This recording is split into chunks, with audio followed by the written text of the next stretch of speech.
Bajo el puente del troll.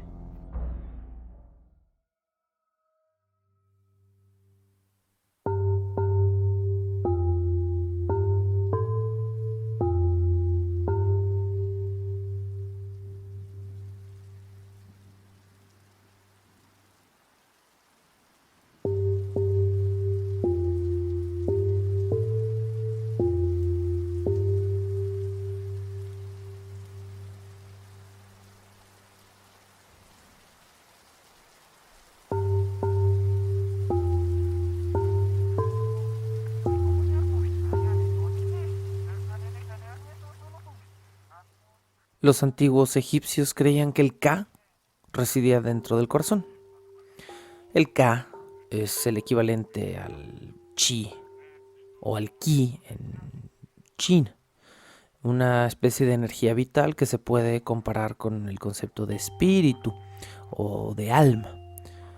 Pero los egipcios no solo creían que el Ka, la energía vital, estaba dentro del corazón, también creían que ahí residía la inteligencia, el pensamiento y los sentimientos positivos y negativos.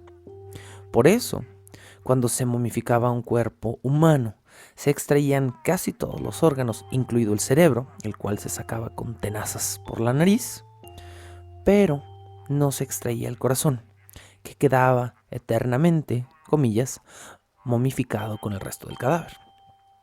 Por su parte, los babilonios creían que el mismo poder también existía, espiritual, intelectual y emocionalmente, pero no dentro del corazón, sino dentro del hígado. Los mesopotámicos argumentaban que las emociones, por otro lado, sí estaban en el hígado, pero que el intelecto claramente se encontraba en el corazón. Curiosamente, ninguna de estas civilizaciones del mundo antiguo apostó por el cerebro. Descartes estaba un poco, pero no mucho, más cerca de atinarle a la cuestión, aunque esto fue miles de años después. Descartes afirmaba que el alma, ahí es donde se equivocaba, residía en la glándula pineal, y hay teorías conspiranoicas que siguen afirmando lo mismo.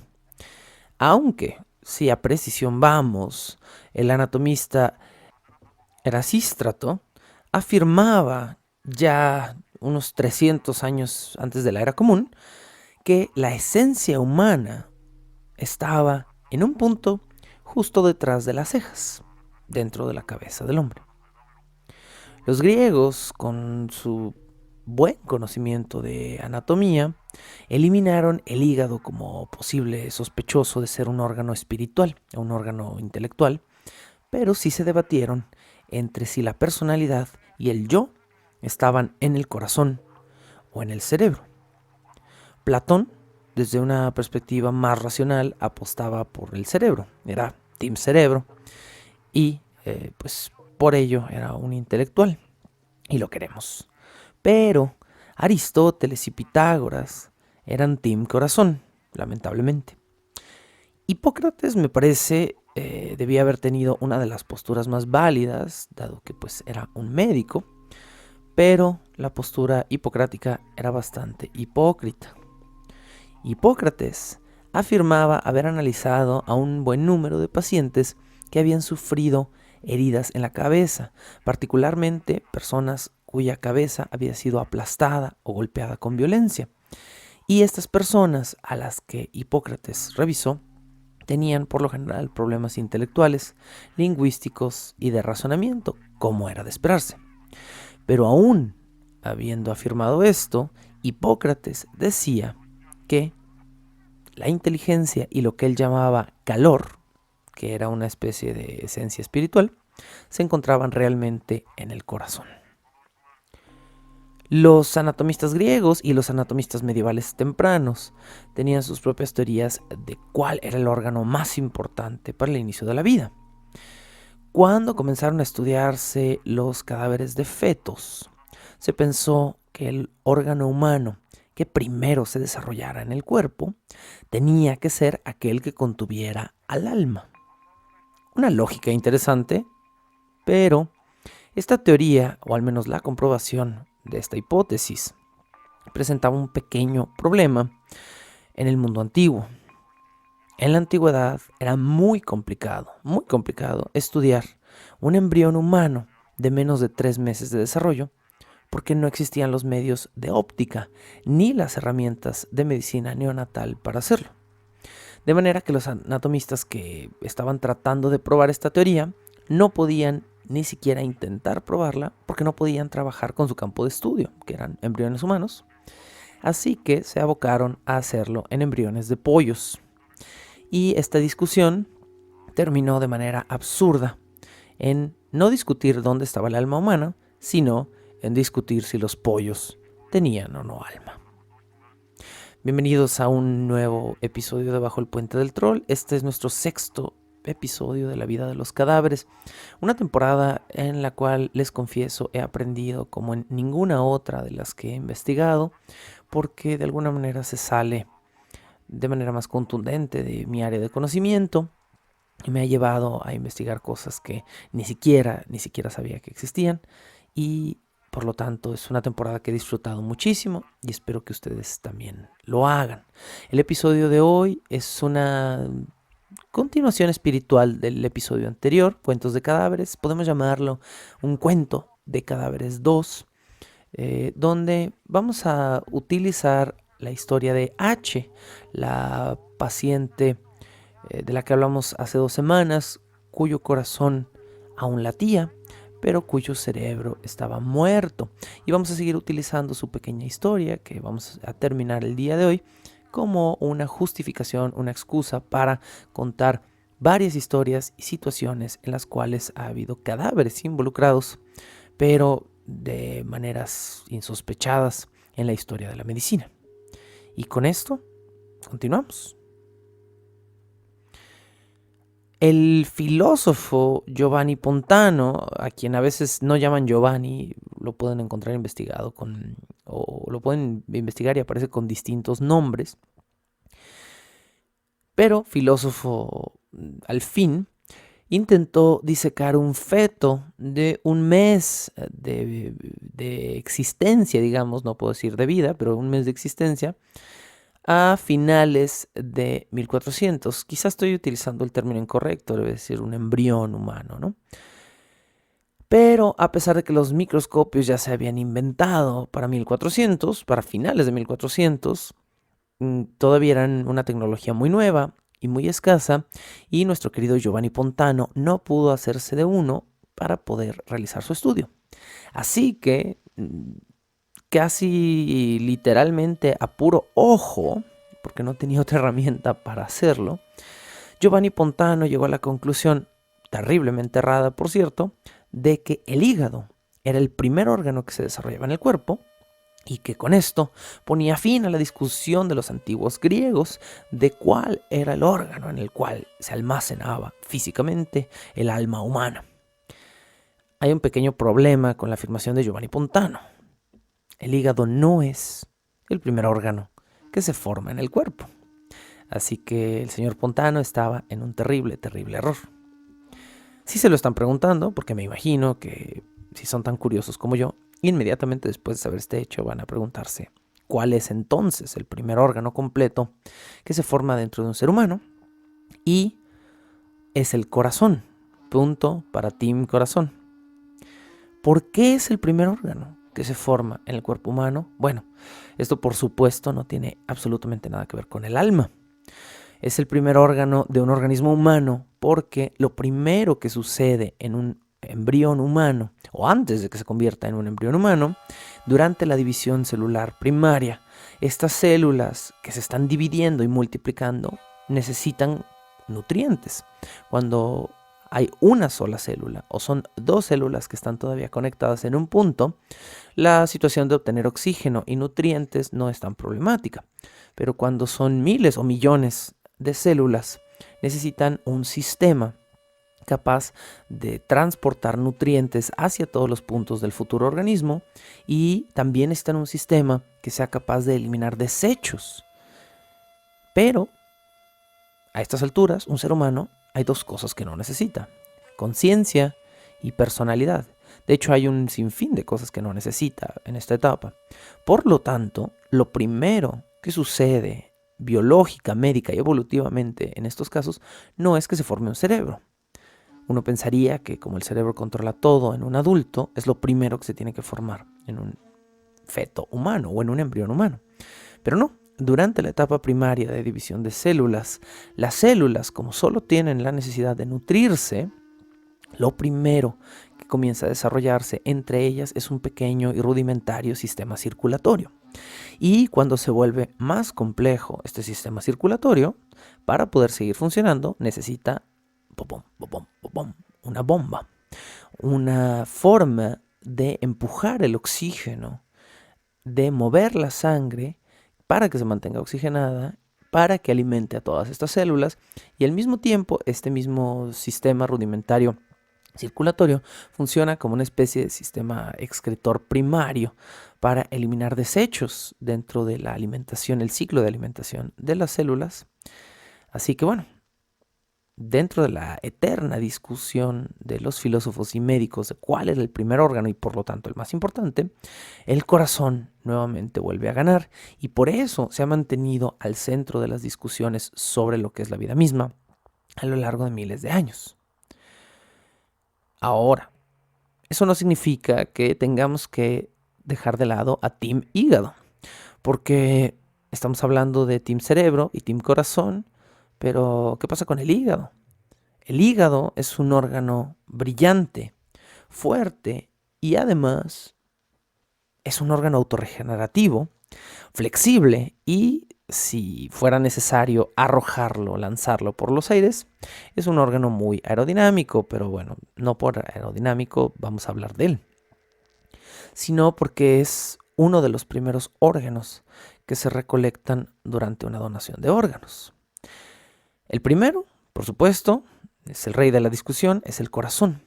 El corazón se extrae rápidamente del cuerpo porque una vez que el corazón deja de oxigenar solo tiene 6 horas de vida si no es puesto en una máquina que lo reoxigene.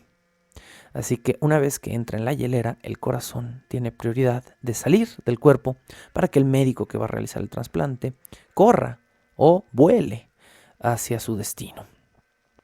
El hígado soporta un poco más de tiempo fuera del cuerpo humano, pero dentro de la hielera, por supuesto, y los campeones del congelador son los riñones. Los riñones, al parecer, pueden pasar hasta 24 horas dentro de una pequeña hielera con algunos fluidos en balance adecuado, sin dejar de funcionar. Y esto, por supuesto, nos lleva nuevamente a la historia de H, la mujer de la que hablábamos hace 2 semanas y que tenía un hígado perfecto, un corazón perfecto y latiente, su cuerpo estaba rosa, lleno de sangre y su sangre estaba oxigenada, pero su cerebro estaba muerto. Hoy, imaginen que H está sobre la mesa de operaciones y que ahora un cardiólogo muy apurado entra a la sala de operaciones y le dice a toda la gente que lo está esperando, que ha volado desde muy lejos, tiene en una de sus manos una pequeña hielera y todos los demás médicos que están presentes frente a H le abren espacio para que tenga acceso al cuerpo, porque, como dijimos hace un momento, el corazón es rey y él viene a llevarse el corazón de H, quien ahora sí es un cadáver. H siempre fue un cadáver, pero era un cadáver de corazón latente. Hoy, mientras su corazón es retirado de su cuerpo, se convierte en un cadáver en la definición más absoluta. El resto de los médicos que están presentes en el cuarto se dedican a recolectar el corazón, el hígado, los 2 riñones y el páncreas de H. Por cierto, el médico que recolecta el páncreas de H en esta anécdota se refiere al órgano como Panky, dándole un mote cariñoso. Si escucharon el segundo episodio de esta temporada, quizá me hayan escuchado preguntarle a mi invitada de esa ocasión, la doctora Isabel, ¿qué pasaba con un corazón que sale de la cavidad todavía latiendo. Porque al parecer esta es una situación común. Y por cierto, si no han escuchado el segundo episodio de esta temporada, vayan a hacerlo en este momento. Pero lo que pasa cuando se lleva a cabo un trasplante de corazón en una persona cuyo corazón todavía late, como en el caso de H, en el momento en el que se separa el órgano, este poderoso músculo del resto del cuerpo, el corazón sigue latiendo por segundos o a veces por minutos enteros una vez extraído del cuerpo. El corazón es un músculo muy fuerte, es un músculo vivo que del principio al fin de la vida de una persona, y a veces hasta más allá, como hemos visto con H, nunca deja de hacer su trabajo si está funcionando al 100%. Aunque se separe del sistema al que alguna vez estuvo conectado, el corazón sigue queriendo moverse, queriendo, es un término poético por supuesto, y sigue arrojando sangre por sus ventrículos por unos segundos, y su latir a veces es tan violento cuando es retirado de una cavidad humana que los médicos tienden a tirarlo al suelo entre tanta sangre, solución salina y movimiento. Esto no es increíblemente común porque el órgano se saca sobre un riñón, una pequeña charola curva estéril de acero, en caso de que se le resbale al cardiólogo en turno, para prevenir este tipo de accidentes. Pero incluso con estas precauciones llega a suceder. Y si no escucharon el episodio 2, lo que pasa en estas ocasiones no es terrible. El corazón no se pierde y se abandona de ninguna manera. Y no, tampoco es una regla de 5 segundos, donde el diablo no chupa a los corazones humanos si se quedan por 4 segundos en el piso. La verdadera precaución es que el corazón, inmediatamente después de haber sido tirado, se lava con solución salina y se revisa cuidadosamente entre la solución salina para asegurarse los médicos de que no haya sido perforado o lastimado por algo que haya estado en ese momento en el piso. Y después de haber sido enjuagado con solución salina, se vuelve a guardar en la misma hielera en la que iba a ser transportado y se transporta como cualquier trozo de jamón que se cae al piso, se enjuaga con un poco de agua y después se come porque pues no pasó nada. Este latir post-mortem del corazón también es uno de los responsables de la discusión que se tuvo durante años sobre si el corazón era el centro de la vida misma o era el cerebro. Porque, ¿por qué no sería el corazón el portador de la esencia más divina, el alma humana, si era el único órgano capaz de seguir cumpliendo su función fuera del cuerpo? Como si el corazón fuera una especie de batería AAA que se injerta en el cuerpo cargado de esta energía que de alguna manera emana de sí mismo y reactivara como conejito de Energizer a todo el resto del cuerpo. Bueno, es una visión romántica, pero hoy en día sabemos perfectamente por qué late un corazón después de salir de su cuerpo. Y quizá les sorprenda, pero los galvanistas y los vitalistas del siglo XVIII también lo sabían, o al menos lo sabían en parte.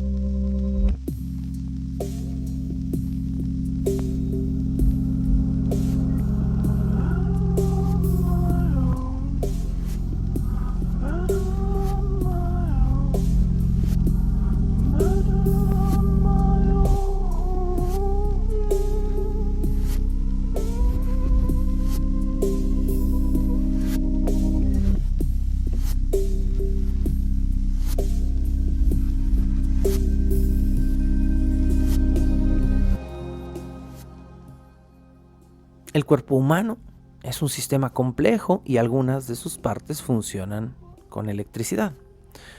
No mucha electricidad, son pequeños impulsos que viajan por nuestro cuerpo y que le dicen a nuestros músculos si contraerse o relajarse según las órdenes de nuestro cerebro para poder funcionar.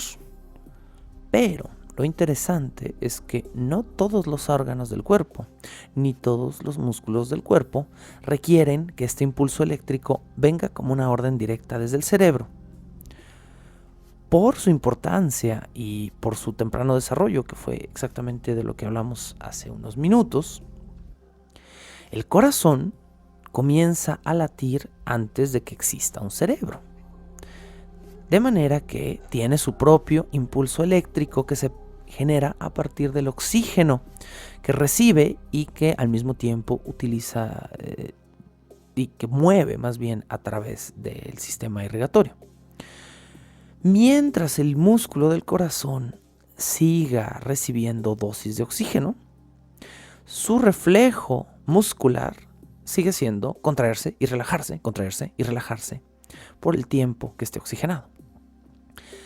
Por ello, en los corazones de cadáveres con un corazón latiente, los últimos rastros de oxígeno que hayan estado circulando por el cuerpo desaparecen en el interior del corazón mientras éste todavía está haciendo su trabajo afuera del cuerpo.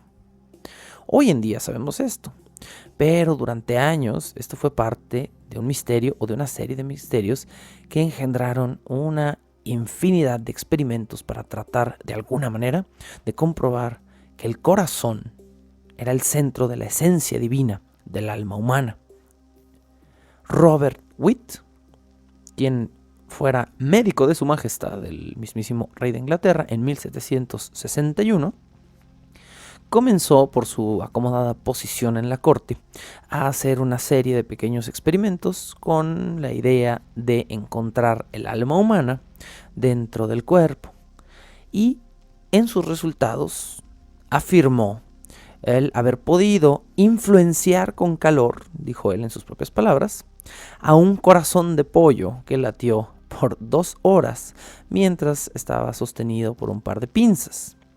Hecho que, si fue verdad, ni quedó registrado en ningún lado, y que, si fue verdad, probablemente implicó la oxigenación del órgano. No sabemos exactamente a qué se refería Robert Witt cuando dice que lo influenció con calor. Witt, a partir de este experimento de corazón de pollo, literalmente, se obsesionó con la posibilidad de hacer lo mismo con el corazón de otros animales, incluido el del ser humano. Lo siguiente que intentó fue hacer latir el corazón de una anguila, el cual, dados los impulsos eléctricos de la misma anguila, realmente siguió animado por algunos minutos. Emocionado por su serie de experimentos, Witt finalmente tomó el corazón de un malhechor, así lo llama él mismo, y cuando el corazón no latió fuera del cuerpo, Witt lo arrojó a las llamas de su chimenea, donde el órgano reaccionó saltando varias veces antes de comenzar a quemarse, hecho que emocionó mucho a Witt, pensando que nuevamente había influenciado con calor un órgano y había de alguna manera probado que sí existía esta esencia divina en todos los cadáveres. En China, Japón y Corea, los sanadores de Qigong o de Qigong, que es una técnica curativa antigua que combina muy peculiares ejercicios físicos isométricos con una creencia de energía vital, afirman que pueden curar cáncer o al menos eliminar células cancerosas o sanar ratas llenas de úlceras con el simple hecho de pasar sus manos mágicas, sus palmas activas a unos 40 centímetros de un blanco con la intención de sanar su chi o su ki, la energía vital. Por supuesto, esto se ha afirmado por miles de años, pero nunca ha presentado un solo resultado medible ni comprobable, al menos no bajo un rigor científico. Puedo platicarles un par de cosas personales al respecto de esta creencia. Durante poco más de un año trabajé con un filósofo que estuvo inmerso dentro de toda esta serie de filosofías orientales y era un practicante del Qigong o Qigong y por lo tanto a sus alumnos les enseñaba algunas de sus técnicas. Debo confesar que las técnicas físicas del Qigong son eficientes. No me refiero a nada sobrenatural ni místico, Me refiero al hecho de que realizar forzosos y difíciles ejercicios isométricos en posiciones en las que tu musculatura no se siente cómodo es increíblemente fatigante y resulta en un excelente ejercicio de cardio, al mismo tiempo que fortalece las fibras musculares. Esta parte del Qigong es muy útil. Los ejercicios isométricos realizados por el Qigong pretenden ser imitaciones de posiciones animales. Te pones en posición de oso, de águila y de otros animales, imitando las formas de estos animales. De manera que si imitas a un águila, levantas tus brazos por encima de tus hombros, como si estuvieras volando, pero sin aletear, sin moverlos, y recoges una de tus piernas, uno de tus pies, hasta la rodilla de la otra pierna que queda completamente estirada, y tratas de mantener el balance al mismo tiempo que no bajas los brazos por la mayor cantidad de tiempo posible. Los maestros de Qigong pueden mantener estas posiciones presuntamente por horas, pero estos ejercicios realmente solo se cimentan en la idea de un ejercicio físico, sin involucrar el famoso Qi que está en el nombre de esta creencia. De hecho, el término Gong en chino es cultivar, Qigong, cultivar el Qi o el Qi, cultivar la energía vital. Durante los años 70, el mundo occidental se enamoró de la medicina oriental. Hoy en día lo vemos como algo común, todas las prácticas de la nueva era, toda esta idea de en Oriente antiguo tenían la verdad y nos han mentido por años, todo esto, este movimiento.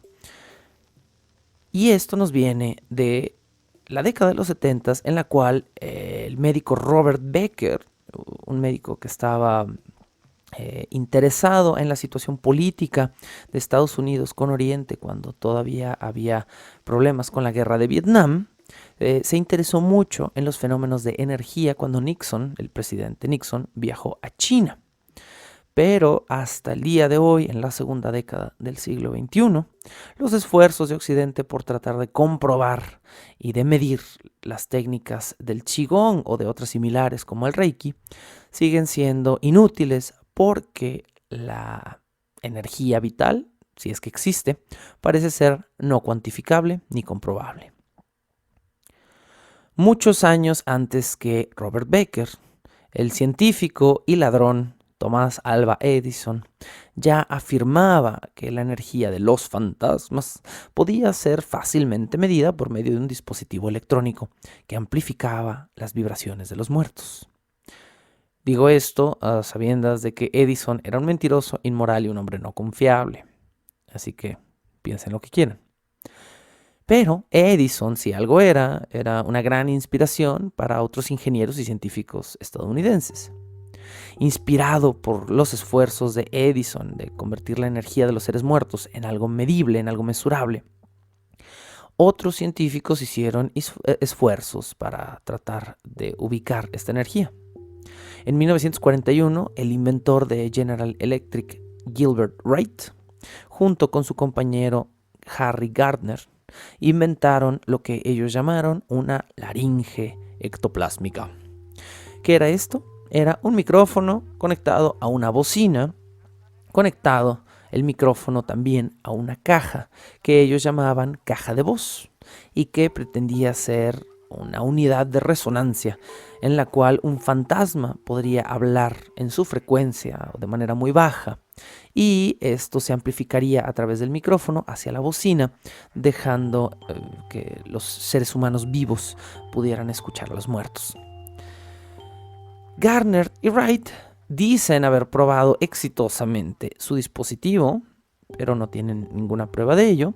Y por cierto, ¿quién creen que fue, según Gardner y Wright, el primer fantasma que les habló en su dispositivo que no tenía una grabadora, por cierto? Según ellos, fue el mismísimo Thomas Alva Edison, quien se contactó con ellos para darles una serie de buenos consejos de ingeniería. Bueno, los locos inventan cosas, pero no son los únicos. A veces también los gobiernos financian locuras. Entre 1981 y 1984, el gobierno estadounidense le pagó a varios médicos de la Armada para que intentaran probar que un grupo de células que habían sido tomadas y separadas de un ser humano, digamos en un pedazo de piel, podían ser capaces de informarle al ser humano a quien le habían pertenecido lo que estaba sucediendo a sus alrededores. Como si de alguna manera, si te cortabas un pedacito de piel, ese pedacito de piel iba a seguir sabiendo y sintiendo parte de tu conciencia, y si a ese pedacito de piel le pasaba algo, te lo pudiera comunicar. Como si el pedacito de piel fuera una especie de nave extraterrestre separada de su nave nodriza. Y al gobierno estadounidense le interesaba que esto también pudiera ser a la inversa, que una persona pudiera utilizar su piel abandonada para informarle algo. Para probar este peculiar experimento, se tomó un corpus, un grupo de soldados a los cuales se les cortó un pequeño pedacito de piel del interior de la boca. Y sus células, este pequeño pedacito de piel, se colocaban pues, en una charola de Petri, en un pequeño platoncito de cristal, de vidrio. Luego, al soldado al cual le habían extraído estas células, se le mostraba un video con imágenes muy violentas. Al mismo tiempo, las células que habían sido extraídas de su boca estaban conectadas por medio de electrodos a una máquina que medía si las células del soldado reaccionaban cuando el soldado reaccionaba también a escenas de muerte. Ok.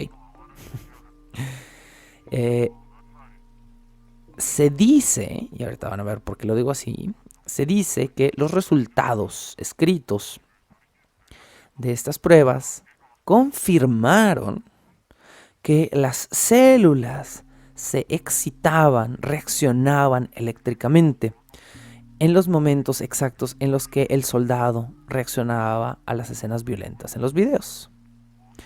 Yo tengo la sospecha de que estos, comillas, resultados fueron un poco modificados a conveniencia de los investigadores para poder seguir cobrándole al gobierno estadounidense por 4 años antes de mostrar algún beneficio real. Según este mismo estudio, que parece bastante exagerado, las células no solo reaccionaban, las células podían seguir reaccionando a las emociones del soldado a una distancia de hasta 65 kilómetros. ¿Cuál fue la realidad de este experimento? El experimento fue cancelado a los 4 años por no presentar ninguna prueba contundente de nada, y porque al gobierno lo que realmente le interesaba no era ver si había un pequeño pico eléctrico en un pedacito de piel cuando lo enchufabas a un electrodo. Al gobierno lo que le interesaba era saber si una persona podía literalmente morderse un cachete, escupir su propia piel y utilizar esa piel para espiar o escuchar al enemigo a 50 kilómetros de distancia utilizando sus propias células. Es absurdo. Tan absurdo como todos los experimentos mismos. Y al no encontrar un resultado significativo, el gobierno dejó de financiar el experimento. Y, por si se están preguntando, bueno, pero ahí están los registros, no. Absolutamente todo lo que sabemos del experimento es de viva voz de gente que afirma haber estado involucrada en el experimento, porque después de cancelar el experimento, el gobierno borró todos los registros del mismo, que al parecer eran totalmente inútiles. Hoy en día sabemos, fuera de esta experimentación esotérica que hizo el gobierno estadounidense en los 70 y que se extendió hasta bien entrados los años 80, sabemos que los sentimientos y el intelecto solo existen en el cerebro. No hay uñas reactivas, no hay piel que se sienta ofendida. No hay hígados temperamentales ni corazones valientes. Pero sí hay personas valientes que saben qué hacer con su corazón. El corazón de H, nuestro sujeto, nuestra historia central, pronto volvería a latir dentro de un nuevo cuerpo. Y con ese latido, una vida que estaba a punto de terminar continuó por décadas gracias a ella. Hoy también sabemos que la muerte cerebral, que es lo que le sucedió a H, no fue tan indiscutible como es hoy en día, hace menos tiempo de lo que esperamos. De hecho, en un lugar del mundo, alguien tuvo que morir de una forma muy violenta para que hoy en día, legalmente, consideremos en todo el mundo que una muerte cerebral es una muerte real.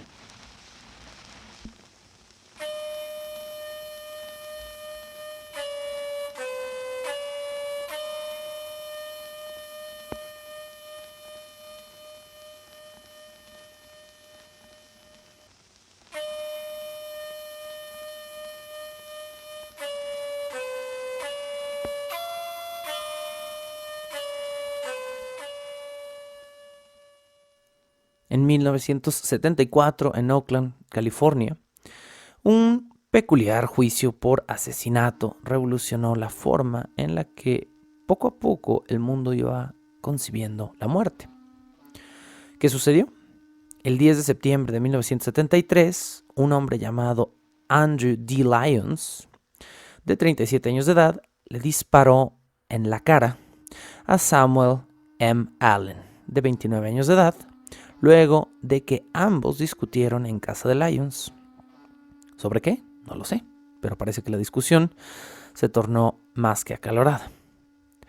El cuerpo de Samuel Allen, con muerte cerebral, pero en perfectas condiciones de otra manera, fue mantenido en condición de cadáver de corazón latente, como H, hasta 2 días después, cuando, el 12 de septiembre de 1973, el doctor Norman Shumway trasplantó el corazón de Allen a un nuevo cuerpo. Esto es 1973. Hasta 1973, en Estados Unidos al menos, la ley cambia de maneras distintas en distintos lugares, la ley estipulaba que la muerte se medía por medio de un corazón latente, al menos en el estado de California, donde había sucedido el asesinato, y no por medio de la muerte cerebral.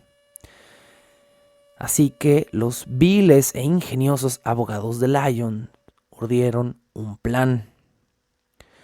Se les ocurrió afirmar durante el juicio de Lyons que el corazón de Samuel Allen jamás había dejado de latir, de manera que, como se había mantenido latiendo y como se había trasladado a otro cuerpo a continuar latiendo, Samuel Allen legalmente nunca había muerto. Desgraciados. Más encima, los abogados de Lyons fueron más allá y argumentaron que Lyons no había matado a nadie porque nunca había detenido un corazón, pero que el cirujano que había realizado la operación para salvar otra vida, Shumway, había matado realmente a la víctima porque en sus manos el corazón de Allen era donde había dejado realmente de latir. Abogados.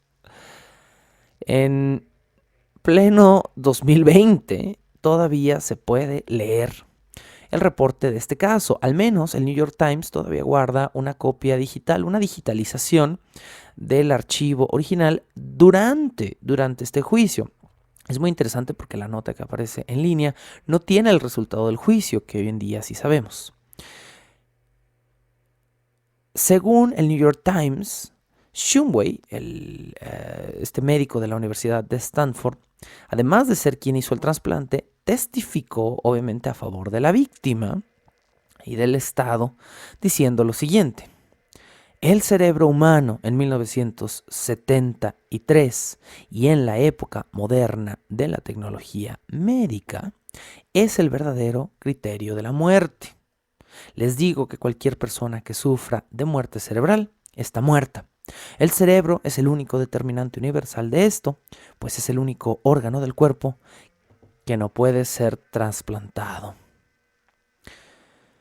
A razón de estos argumentos de la defensa, es decir, de la gente que acusaba a Shumway de haber realmente matado al hombre que Lyons había asesinado, el Estado se vio forzado a incluir en el juicio una serie de fotografías muy morbosas donde se veía el cerebro desparramado de la víctima afuera de su cabeza para que la gente del jurado, 8 hombres y 4 mujeres, fueran capaces de entender que un cuerpo con un cerebro destrozado no puede estar considerado como un cuerpo vivo. Shumway trató de explicar durante el juicio que esa había sido la norma médica por años, sino décadas, pero que legalmente, por todas las supersticiones y consideraciones de las cuales hemos estado hablando en todo este episodio, no se consideraba la muerte cerebral como una causa legal todavía en Estados Unidos, en California, en Oakland, en 1973. El caso se volvió todavía más complicado cuando el forense del Hospital de Santa Clara, otro médico que involucraron los abogaduchos de la defensa, testificó en contra de Shumway, argumentando que él, como un médico forense, no creía en la muerte cerebral y que a su manera de verlo, o a su arcaica manera de verlo, Shumway sí había salvado una vida, pero había matado a otra persona. Este médico forense no argumentó desde ninguna postura científica, sino que aclaró que era su creencia personal, que la muerte cerebral no existía.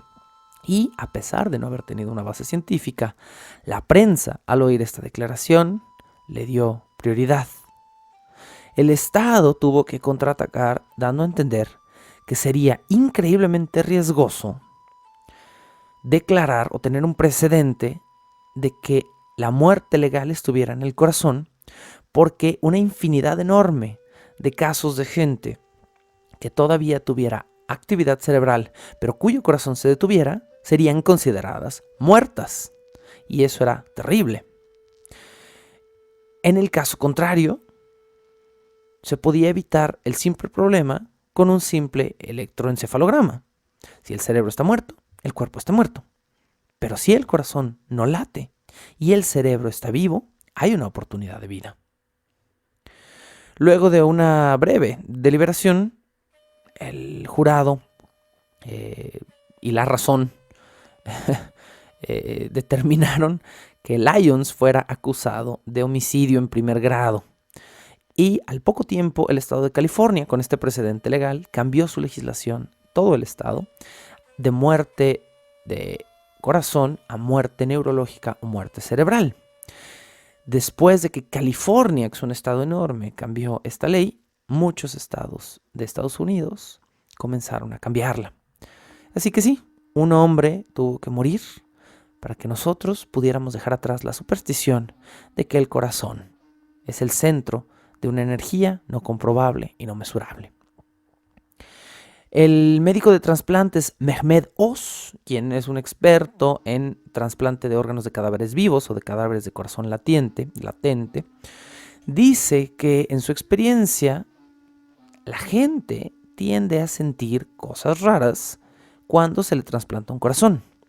Pero el motivo de esta patología, que es una patología psicológica, no es lo que se piensa. Según Mehmet Oz, uno de sus pacientes, Michael Whitson, comenzó a escribirle cartas muy extrañas luego de un trasplante de corazón. Michael Whitson le dijo a Oz que veía cosas, en sus palabras, y que podía saber cosas del dueño anterior de su corazón, empezando porque había sido capaz de sentir el momento de su muerte una vez que le habían implantado el corazón de su donador, y que además había sentido el miedo de la muerte de su donador. Bueno, Michael también dijo haber sentido, después del trasplante, la perspectiva o el sentimiento que había tenido el corazón de abandonar su cuerpo original, y presuntamente su corazón se había sentido invadido o violado por ser extraído del cuerpo de su dueño original. Ahora, este no es un fenómeno único ni aislado. Muchos pacientes de trasplantes, particularmente de trasplantes de corazón, afirman haber heredado, comillas, algo de sus dueños, de los dueños anteriores de sus nuevos órganos. En 1991, en Viena, un cirujano, quien también era psiquiatra, realizó un estudio al respecto con 47 pacientes de trasplantes, preguntándoles si era tan común que todos habían sufrido algún cambio luego de su trasplante. Y la respuesta fue no, claro que no es común. No es aislado, repito, sucede, pero no es la mayoría de los pacientes. Del corpus de 47 pacientes de este estudio en Viena, 44 dijeron que no tenían ningún sentimiento, ninguna sensación, ninguna premonición extraña, ninguna comunicación mística de parte de su nuevo órgano. 3, por supuesto, dijeron que sí. El primero de los pacientes en este estudio, de los que dijeron que sí, dijo haber de repente generado un gusto por escuchar música estridente con audífonos y dentro de su carro después de haber obtenido su nuevo corazón, lo que de alguna manera para él significaba que ese corazón había sido de alguien joven, rebelde y con un gusto por el rock. De los otros 2 pacientes, uno clamaba que el poseedor de su corazón había sido alguien muy calmado, muy tranquilo y muy contento. Y el tercero, de repente, sentía la necesidad de referirse a sí mismo en plural. Nosotros caminamos, nosotros hicimos, nosotros dijimos, en vez de yo. Y esto solo se le había ocurrido luego del trasplante. Parece perturbador, pero este fenómeno psicológico, que sí es interesante, pero no es sobrenatural de ninguna manera, es un simple prejuicio personal. El libro El Código del Corazón de Paul Persall tiene un corpus mayor, 140 personas, todas ellas con trasplantes del corazón, y la mayoría de los casos contenidos dentro de este libro hablan de, son experiencias de entrevistados de gente que al recibir un nuevo corazón se basa en sus propios prejuicios personales o neurosis para imaginar o inventar una historia del dueño anterior del corazón. Una mujer, por ejemplo, que aparece en este libro, se enteró de que su corazón le había pertenecido a un ladrón gay, quien en un tiroteo en un banco había muerto de un tiro en la cabeza. En el momento en el que la mujer se enteró de que su corazón le había pertenecido a un ladrón gay, a quien le habían disparado, comenzó a decir que ahora tenía más gusto por ropa femenina que antes y que de repente soñaba o sentía que le disparaban. Esto hubiera sido interesante si hubiera sido al revés, si ella hubiera sentido estas cosas y después se hubiera enterado de que su corazón le pertenecía a un ladrón gay. Pero el caso real, la realidad, es que primero se enteró del origen e inmediatamente buscó una forma de prejuicio manifiesta a través del corazón. Otro hombre afirmaba lo mismo que en el caso anterior. Después de recibir mi corazón, solo quiero escuchar música de rock, música estridente. Y gracias a estos 140 casos investigados, descubrimos que el cliché de la música de rock es uno de los más comunes luego de un trasplante de corazón. El paciente asume inmediatamente que como el corazón que le trasplantaron se siente bien y funciona mucho mejor que el suyo, la persona de quien proviene debe ser alguien más joven que ellos y por lo tanto su prejuicio inmediatamente los lleva a imaginar a un adolescente vivaz a quien le gusta el rock. Esos no son los únicos prejuicios. Una mujer que se enteró que su corazón le había pertenecido a una prostituta, después le dijo a su médico que ahora ella se había vuelto mucho más promiscua, pero aquí hay un doble prejuicio personal. El médico nunca le dijo que era de una persona promiscua, le dijo que era de una persona que tenía un cierto oficio que involucraba el sexo, pero no le dijo ninguna cualidad de esta persona, y la mujer asumió inmediatamente que si la donadora era una prostituta, debía ser promiscua. Y así sucedió en todos estos casos investigados. Si era un hombre gay, debía tener un gusto por lo femenino. Si es un corazón joven, el dueño debía ser un rebelde sin causa con un amor por el rock. Todos prejuicios personales de los pacientes en el momento en el que se enteraron de quién era el donador. Mehmed Oz, el primer médico que mencionamos en este fenómeno, luego de escuchar varios testimonios de sus pacientes, comenzó a tener curiosidad. En muchos casos los médicos tenían un perfil de la salud del donador, pero tampoco se iban y se enteraban voluntariamente de las vidas de las personas. Pero Mehmed empezó a tener curiosidad cuando uno de sus pacientes le dijo que sabía sin lugar a dudas que quien le había donado el corazón era una mujer joven, negra, que había muerto en un terrible accidente de auto, porque el paciente, a las semanas o a los días después del trasplante, había comenzado a soñar que se veía a sí mismo como una joven mujer negra despertando con la cara llena de vidrios y cortadas enfrente de un retrovisor de un carro. Oz no pudo con la curiosidad y fue y revisó el perfil completo del paciente que le había donado a su paciente de trasplante. Y no estaba en lo correcto. Oz descubrió que el donador de este caso era un hombre blanco, muy viejo, que había muerto en su cama. No una mujer negra, joven, que había muerto en un automóvil. Así que no podía el receptor de este corazón estar más cerrado en su fantasía. Hoy en día, a través de algunos estudios, se sabe que cerca del 50% de los supervivientes a un trasplante de corazón sufren de alguna especie de arraigo psicológico hacia ese cambio. De alguna manera, la gente que tiene una creencia religiosa o supersticiosa siente que al perder su corazón, pierde también una parte de sí mismo o de su alma. Y la mayoría de los receptores de corazones, más que de otros órganos, se preocupan por preguntar o por saber de quién viene el órgano. Es mucho más común preguntar de quién viene un corazón que un riñón, por alguna razón.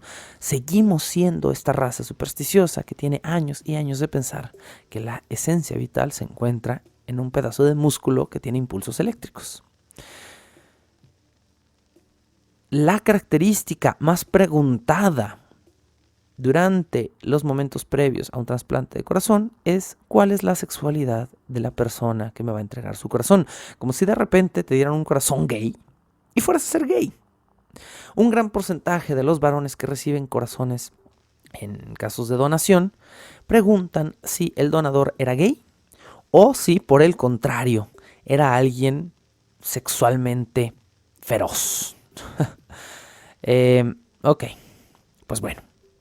En otros casos, este prejuicio llega también al terreno de lo físico. Un caso particular que me topé en mis lecturas es el de un bombero de 42 años de edad que negó un corazón femenino porque, cito, no va a estar a la altura de la demanda física de mi trabajo.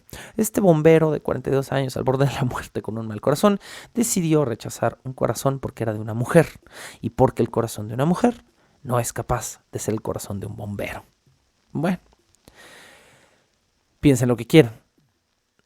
Una cosa es cierta, los intervalos de latido de un corazón femenino y de uno masculino son ligeramente distintos. Una persona, digamos un varón, que recibe un órgano trasplantado de una mujer, un corazón, durante un electrocardiograma, puede el doctor averiguar si el donante era un hombre o una mujer porque el latido es ligeramente distinto y como el corazón late desde antes del cerebro y encuentra su propio ritmo, ese ritmo es constante incluso cuando el corazón se cambia a un cuerpo del otro sexo.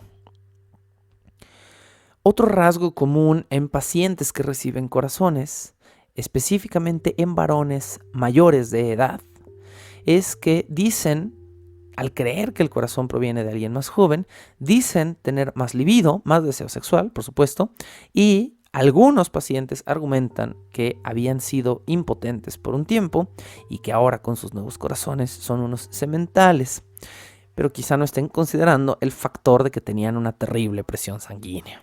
Bueno, ¿y qué sucede entonces con H? H regala al fin su corazón. Su corazón, su hígado, sus riñones, todo es extraído y todo se va a hospitales distintos a salvar vidas distintas. Después, H, vacía de alguna manera, es rellenada en tórax y abdomen con hielo molido. Sus riñones se van dentro de bolsitas de plástico que, por cierto, también incluyen algunas venas y arterias que serán reconectadas en caso de que en el paciente receptor no haya suficiente extensión en las venas. Se van su corazón, su hígado, pero en esta ocasión se quedan su piel, sus ojos y sus demás miembros, que también a veces son donados. Después de ser rellenado su cuerpo con hielo, es lavado, cocido y llevado en una camilla de metal a la morgue, donde a H la colocan junto con otros 4 cuerpos que podríamos decir son casi idénticos al suyo. Sí, desde una perspectiva médica, desde una perspectiva biológica, H no es diferente de ningún otro cadáver vacío. Pero, desde una perspectiva humana, si me lo preguntan a mí, H es una heroína que cambió de forma significativa el tiempo que un puñado de personas iban a vivir en esta tierra. Gracias por escucharme el día de hoy. Este fue el 6º episodio de Bajo el Puente del Troll. Esta temporada es la vida de los cadáveres, en la cual, por supuesto, estamos hablando del increíble poder de la muerte y de cómo es tan finita como creemos que es, pero esa finalidad, creo, no tiene por qué seguirnos aterrando. Nos escuchamos dentro de 2 semanas con el 7º episodio de esta temporada, que, me temo, será muchísimo más macabro y oscuro que este. Gracias y hasta entonces. La locución, la producción y la música original de este programa son creadas por Sergio Vicencio. Ve a patreon.com/Sergio Vicencio y apoya este podcast para obtener horas de contenido adicional. Búscame como @recuadroblanco en Twitter e Instagram o como Sergio Vicencio en YouTube para darme tu opinión sobre este podcast.